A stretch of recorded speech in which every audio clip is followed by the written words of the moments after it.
சப்பாத்தியோட stuff பண்ணி சாப்பிட்றதுக்கு சூப்பராக இருக்கும், இல்லை அப்படியே சாப்பிட்றதுக்கும் நல்லாயிருக்கும். வாங்க எப்படி செய்கிறதுன்னு பார்க்கலாம். ஃபஸ்ட்டு வடைச்சட்டி பெருசு வச்சுக்கோங்க. 2 ஸ்பூன் இல்லை 3 ஸ்பூன் உங்களுக்கு எவ்வளோ எண்ணெய் வேணுமோ அவ்வளோ எண்ணெய் ஊற்றிக்கோங்க. ஓகேங்களா? கடுகு கொஞ்சம் போட்டுக்கோங்க. கடுகு பொரிஞ்சதுக்கப்புறம் கருவேப்பிலை போட்டுக்கோங்க. உங்களுக்கு தெரிக்கும் அப்படின்னா நீங்கள் என்ன பண்ணுங்கள், வெங்காயத்தோடு சேர்த்து போட்டுக்கோங்க. அப்போ உங்களுக்கு தெரிக்காது. ஓகேங்களா? வெங்காயம் வதங்கிருச்சு. இப்போ அடுத்து நான் 3 தக்காளி கட் பண்ணி வச்சுருக்கேன். அந்த தக்காளியை ஆட் பண்ணிக்கோங்க. உப்பு இது வதங்கிறதுக்காக சும்மா லைட்டாக ஒரு 1/4 ஸ்பூன் உப்பு எடுத்திருக்கேன்.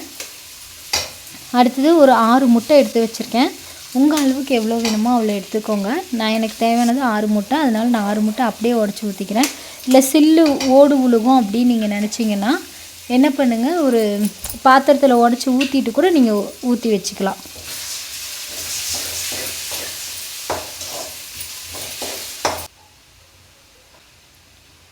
நல்லா இப்போ சின்ன சின்னதாக பொடி மாஸ் மாதிரி சின்ன சின்னதாக நீங்கள் அந்த இதுலேயே நல்லா உடச்சி விட்டிங்கன்னு வச்சுக்கோங்களேன், தட்டினீங்கன்னு வச்சுக்கோங்க, இதாகிடும். அப்புறம் மல்லித்தூள் 1 ஸ்பூனு, மிளகாய்த்தூள், கரம் மசாலா, சிக்கன் மசாலா, மட்டன் மசாலா, இதெல்லாம் சும்மா லைட்டாக ஃப்ளேவருக்காக எல்லாமே ஆட் பண்ணியிருக்கேன். நீங்கள் வேணும்னா உங்களுக்கு காரத்துக்கு தகுந்த மாதிரி போட்டுக்கோங்க. நான் எல்லாத்துலேயும் ஒரு ஸ்பூன் மல்லித்தூள், மஞ்சத்தூள், கறி மசாலா தூள் எல்லாமே ஆட் பண்ணியிருக்கேன். நீங்களே ஆட் பண்ணிக்கோங்க. நல்லா சின்னதாக உடச்சி எடுத்துக்கோங்க. அப்போ தான் ஸ்டஃபிங் போடும்போது ஈஸியாக இருக்கும். ஓகேங்களா? இப்போ நல்லா ரெடி ஆகிடுச்சு. இப்போ என்ன பண்ணுறீங்க அப்படின்னா, சப்பாத்தியை நல்லா கொஞ்சம் பெருசாக ரோல் பண்ணி வச்சுக்கோங்க. ஓகேங்களா? சப்பாத்தி நல்லா இந்த மாதிரி ஒரு குழி ஷேப் மாதிரி எல்லாத்தையும் இது பண்ணிக்கோங்க. உங்களுக்கு அளவுக்கு எந்த கரண்டி வேணுமோ அந்த கரண்டியை உள்ளே வச்சுக்கோங்க. ஓகேங்களா?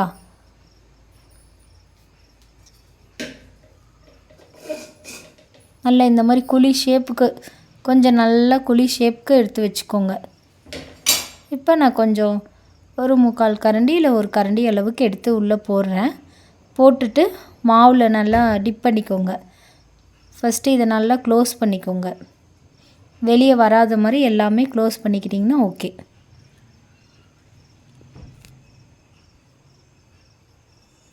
இந்த மாதிரி 4 பக்கமும் க்ளோஸ் பண்ணியிருக்காங்க. அதே மாதிரி நீங்களும் நல்லா க்ளோஸ் பண்ணிக்கோங்க.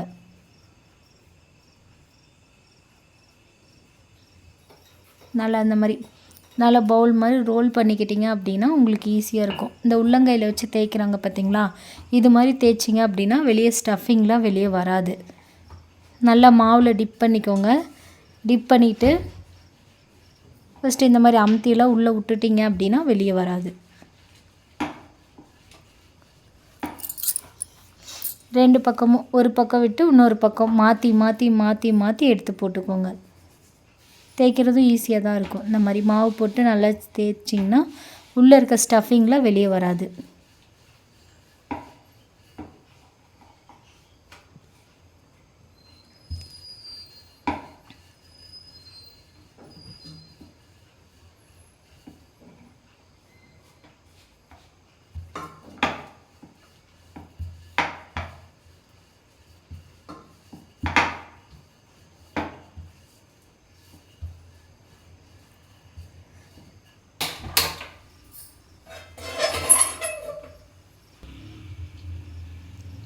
இந்த மாதிரி நல்லா 2 பக்கம் ரோல் ஆகிற மாதிரி நல்லா தேய்ச்சிக்கோங்க. சட்டி கொஞ்சம் சூடாயிடுச்சு அப்படின்னா எண்ணெய் விட்டுக்கோங்க.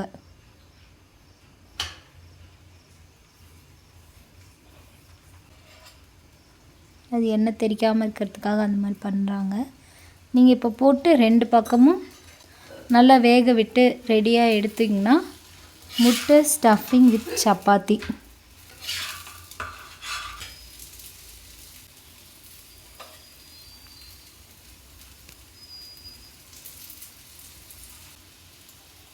ரெண்டு பக்கம் வெந்துருச்சான்னு மாற்றி போட்டுக்கோங்க, எடுத்து போட்டுக்கோங்க.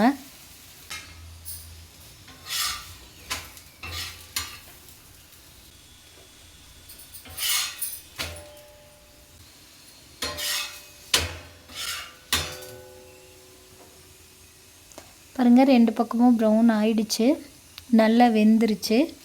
ஓகேங்களா? மாதிரி ஒரு 2 நிமிஷம் திருப்பி திருப்பி போட்டிங்கன்னா உங்களுக்கும் ஈஸியாக இருக்கும்.